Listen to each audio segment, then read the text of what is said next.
আজকে বলবো চুনের কথা। চুন আমরা পানের সঙ্গে খেয়ে থাকি, আবার এই চুন দিয়েই মুখে চুনকালি মাখানো হয় ভোটের পরে। তাই ভোট এলেই দেখবেন বলা হয় চুনৌতি, মানে অতীব চুন। এর মধ্যে একদিন আমার মা কয়েকটা কাঁচা কলা এনেছিল, তারপর চুন দিয়ে দিয়ে অতি কষ্টে সেগুলোকে পাকিয়েছে। এখন মা ধর্মেন্দ্র স্টাইলে বলে বেড়াচ্ছে, সবকো চুন চুনকে পাকায়েঙ্গে। এই চুন কিনতে গিয়ে আবার আমি পড়েছিলাম বিপদে। দোকানের উপর লেখা ছিল ফরচুন টেলার। আমি জানি না ফরচুন টেলার মানে জ্যোতিষী। আমি জিজ্ঞাসা করলাম, দাদা আপনার চুনের দাম কত? সে তো আমাকে এই মারে কি সেই মারে। তবে শুধু বাইরেই নয়, বাড়িতেও আমি বিপদে পড়ি মাঝে মাঝে। মা একদিন বলল, যা চুনো মাছের জাল হবে, বাজারে গিয়ে চুনো মাছ নিয়ে আয়।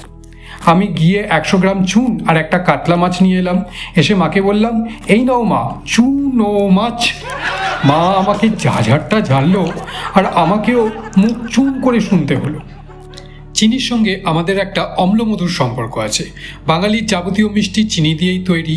চিনি ছাড়া চায় স্বাদ হয় না। কিন্তু এই চিনি বেশি খেলে আবার ডায়াবেটিস।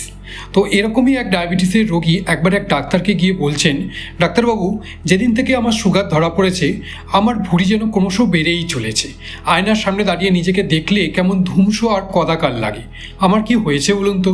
ডাক্তারবাবু অম্লান বদনে বললেন, আপনার কি হয়েছে বলতে পারবো না, কিন্তু আপনার দৃষ্টিশক্তি একদম ঠিক আছে। তো ডাক্তাররা মাঝে মাঝে সুগার কোট ছাড়াই এরকম সত্যি বলে থাকেন। কিন্তু আপনি কি বলতে পারবেন মদের সঙ্গে চিনি মেশালে কি হয়? মদ মানে দারু, দারুর সঙ্গে চিনি মেশালে দারুচিনি হবে, খুব স্বাভাবিক।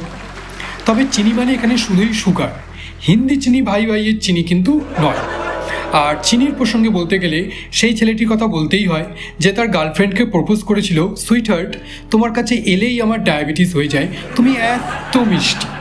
আর এদেরই বা কী দোষ দেব? স্বয়ং রবীন্দ্রনাথ, তিনিও তার স্বপ্নের প্রেয়সীকে এই চিনি দিয়েই তো বন্দনা করেছিলেন। সেই গানটা, আমি চিনি গো চিনি তোমারে, ও গো বিদেশিনী।